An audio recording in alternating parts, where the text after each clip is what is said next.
नमस्कार. सिविंग to all चॅनलमध्ये तुम्हा सगळ्यांचं स्वागत आहे. आता आपण करूया जंपसूटची ड्राफ्टिंग. त्यासाठी आपल्याला लागणार आहे measurement, full length, waist, crotch आणि वेस्ट लेंथ. चला ड्राफ्टिंग करूया. अशाच नवीन नवीन ड्राफ्टिंगसाठी माझ्या चॅनलला सबस्क्राईब करा, लाईक करा, कमेंट करा आणि शेअर करा. या साईडनी फोल्डमध्ये कापड घेतलेलं आहे. ही आहे waist length plus 1.5 centimetre extra margin घेणार आहोत. त्यानंतर शोल्डर 6 इंचेस शोल्डर मोठ्यांसाठी घेत आहोत. जर आपण किड्ससाठी करत असू तर 4 इंचेस शोल्डर राहील आणि 4 इंचेस आर्म होल. मोठ्यांसाठी 6 इंचेस शोल्डर आणि 6 इंचेस आर्म होल राहील. इथे 1/4 ऑफ चेस्ट घ्यायचं आहे प्लस 1.5 इंचेस मार्जिन घ्यायची आहे. 1/4 ऑफ चेस्ट कशा प्रकारे काढतात की जितकी जर 34 चेस्ट असेल तर 34ला 4नी भागलं तर 1/4 ऑफ चेस्ट येईल. त्यानंतर इथे 1/4 ऑफ वेस्ट घ्यायचं आहे. म्हणजे जी काही कंबर असेल त्याला 4नी भागायचं म्हणजे 1/4 ऑफ वेस्ट येईल प्लस एक्स्ट्रा मार्जिन 1.5 इंचेस. गळा घ्यायचा आहे. मोठ्यांसाठी घेत असल्यामुळे आपण 2 इंचेसचा गळा घेतो. छोट्यांसाठी घ्यायचा असला तर 1.5 इंचेस घ्यायचा. अशा प्रकारे 3.5 इंचेसचा गळा घेतलेला आहे. आपण मोठ्या साईजचा पण गळा घेऊ शकतो. याला मागच्या बाजूने आपण हुक देणार असल्यामुळे आपण गळा समोरून छोटा घेतला आहे, पण गळा आपण आपल्या आवडीनुसार कमी जास्त करू शकतो. त्यानंतर खालचा पार्ट आपल्याला पॅन्ट करायचा आहे जंपसूटचा.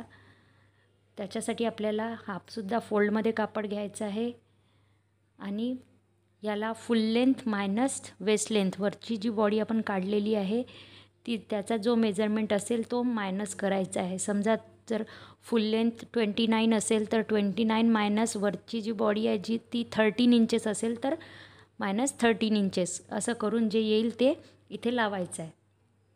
त्यानंतर इथेसुद्धा एक्स्ट्रा मार्जिन लागेल. इलास्टिक अटॅच करावं लागेल आपल्याला. त्यासाठी आपल्याला इथे वरती 2 इंच इलास्टिकसाठी एक्स्ट्रा मार्जिन सोडायची आहे. हा सुद्धा वेस्ट लेंथ जितकी आहे आपली वरच्या बॉडीची तेवढाच भाग इथे घ्यायचा आहे. त्यापेक्षा आपल्याला 4 इंच जास्त घ्यायचा आहे, कारण हा इथे इलास्टिक लागणार आहे, त्यामुळे कापड हा जमा होऊन जाईल.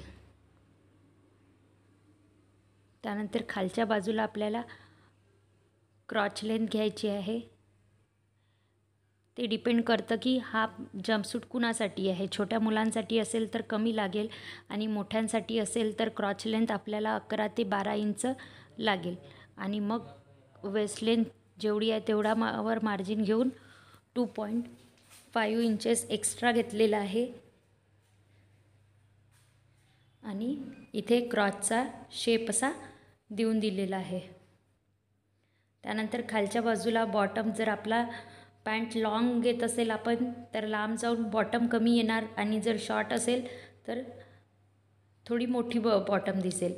तर इथे बॉटमचा अर्धा लागेल. जो कुठला बॉटम आपण मेजरमेंट घेऊ त्याचा अर्धा मेजरमेंट इथे लागेल आणि थोडी एक्स्ट्रा मार्जिन लागेल, तीसुद्धा 1 इंचेस एक्स्ट्रा मार्जिन. आणि अशा प्रकारे हे आपल्याला क्रॉचला बॉटम जोडून घ्यायचं आहे. आणि अशा प्रकारे आपल्याला ही जंपसूटची कटिंग करायची आहे. आणि वरची बॉडी आणि खालचा हा पॅन्टचा जो शेप आहे तो एकमेकाला या ठिकाणी अटॅच करायचा आहे. आणि त्यानंतर आपल्याला मागच्या बाजूनी इलास्टिक लावून किंवा समोरच्या बाजूनी आपण बांधायसाठी नाळा टाकून समोर नाळासुद्धा असा लोंबता ठेवू शकतो जंपसूटसाठी.